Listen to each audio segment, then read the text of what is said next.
মসজিদুল হারামের মুয়াজ্জিন হিসেবে অ্যাপয়েন্ট করে দিলেন।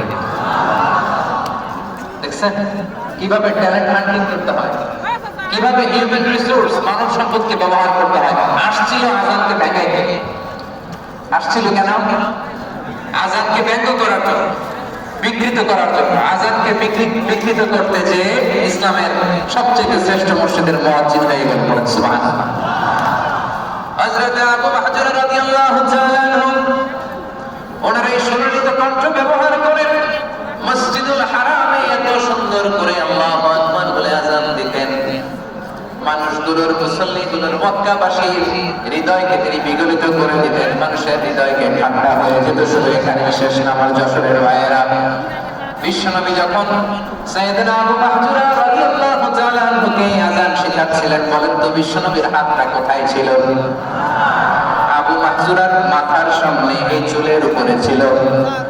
আবু মাহজুরা ওই স্মৃতিটাকে ধারণ করবার জন্য, ওই স্মৃতিকে বহন করার জন্য বিশ্বনবীর মোবারক হাত আবু মাহজুরার কপালের চুলের যে জায়গায় লেগেছে, মৃত্যুর আগের দিন পর্যন্ত আবু মাহজুরা মাথার ওই চুলে কোনোদিন ছুরি আর কামার লাগায় না, সেখানে কেচি লাগায় নাই, চুলের মধ্যে খুর লাগায় নাই।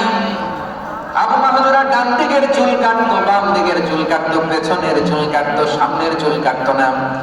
আবু মাহজুর রাদিয়াল্লাহু তাআলা ওর সামনের চুলগুলো বড় হতে হতে যখন এত বড় হয়ে যায়, তিনি চুলগুলো পেঁচিয়ে মাথার মধ্যে রাখতেন। তারপরে তিনি পাগড়ি পরতেন। সবাই জিজ্ঞেস করতো, আবু মাহজুরা এটা আবার কেমন স্টাইল? দেখতে তোমার কি বিদ্যুৎ লাগে? কেমন অড লাগে? কেমন খারাপ দেখা যায়? মক্কায় এমন কোনো মানুষ তো দেখি নাই, ডানে চুল কাটে, পায়ে চুল কাটে, পেছনে চুল কাটে, সামনে কাটে না। ওরে আবু মাহজুরা, কেমন দেখা যায় তোমারে? তুমি সামনের চুল কাটো না কেন? আবু মাহজুরা বলে, আমি হাঁটু গেড়ে পেয়ারা নবীর সামনে বসেছিলাম। আমার এই মাথার চুলের মধ্যে মোবারক হাত লাগিয়ে বিশ্বনবী নিজে আমাকে আজানের প্রতিটা বাক্য শিক্ষা দিয়েছেন। বিশ্বনবীর মোবারক হাত, পবিত্র হাত আমার মাথার চুলের যে জায়গায় লেগেছে, আমি চাই ওই চুলগুলা নিয়ে আমি আমার কবরের ভিতরে যাব। সাইয়েদনা আবু মাহজুর রাদিয়াল্লাহু তাআলা আনহু ইন্তেকালের আগে পর্যন্ত মাথার সামনের চুলগুলা কাটে নাই। মাথার সামনের চুল তিনি কাটেন নাই। সুবহানাল্লাহ বিহামদি। কেমন ভালোবাসতেন বিশ্বনবী সাহাবীদেরকে, সাহাবারা কেমন ভালোবাসতেন বিশ্বনবী। সামনের চুলগুলো বড় হতে হতে এত বড় ছিল, পেঁচিয়ে রেখে পাকড়ি করতেন, কাটতেন না। নবীর হাত লেগেছে। সুবহানাল্লাহ। তাহলে হোয়াট ইজ দ্য লেসন?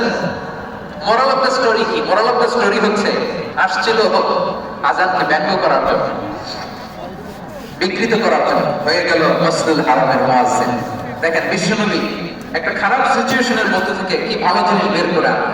আমি যে শুরুতে বলেছি কিভাবে তিনি হিউম্যান রিসোর্সকে ডেভেলপ করেছেন, ম্যানেজ করেছেন। তিনি যে চৌকস ট্যালেন্ট হান্টার ছিল, দেখেন সবার মধ্যে থেকে এর বাছাই করে মুয়াজ্জিন বানাইছেন। সুবহানাল্লাহ পড়েন। তার মানে এই না সবাইকে ধরে ধরে উনি মুয়াজ্জিন বানাইছেন। যার যে ট্যালেন্ট আছে তাকে ওই কাজে অ্যাসাইন করেছেন। যার যে প্রতিভা আছে তার প্রতিভাকে ইসলামের কাজে লাগিয়েছেন। সুবহানাল্লাহ পড়েন। যায়েদ বিন সাবিত রাদিয়াল্লাহু তাআলা নাম শুনেছেন? যশোর কথা বের হয় না। যদি জায়গায় সালমান খানের নাম শুনছেন, সবাই হাত তুলবে, যে হইতো শুনছি মানে সব দেখা শেষ। সালমান খান, আমির খান, অমুক খান, সব খান মুখস্থ, কিন্তু যায়েদ বিন সাবিতের নাম মুখস্থ নাই মুসলমানদের। যে সাহাবী মাথার সামনের চুল কাটে নাই, মসজিদুল হারামের মুয়াজ্জিন বানাইছেন বিশ্বনবী, সাহাবীর নাম কি? খায়া ফেলেছে, স্লোগানের সাথে খায়া ফেলেছে। আবু মাহজুরা, কি নাম? আবু মাহজুরা আল জুমাহি রাদিয়াল্লাহু তাআলা। এই নামটা আজকে নিয়ে যাইতে হবে যশোর। আবু মাহজুরা রাদিয়াল্লাহু তাআলা। দুই নম্বরে বলছিলাম যায়েদ বিন সাবিত রাদিয়াল্লাহু তাআলা। বিশ্বনবী দেখলেন মদিনা এই আনসারী সাহাবী হাইলি ট্যালেন্টেড, ইন্টেলেকচুয়াল, মেরিটোরিয়াস, জ্ঞানের প্রতি তার আকর্ষণ, মারাত্মক আকর্ষণ। বিশ্বনবী তাকে দায়িত্ব দিলেন, কোরআন যা নাজিল হয় তুমি লিখো, কাতিবুল ওহী বানাই দিলেন। সুবহানাল্লাহ।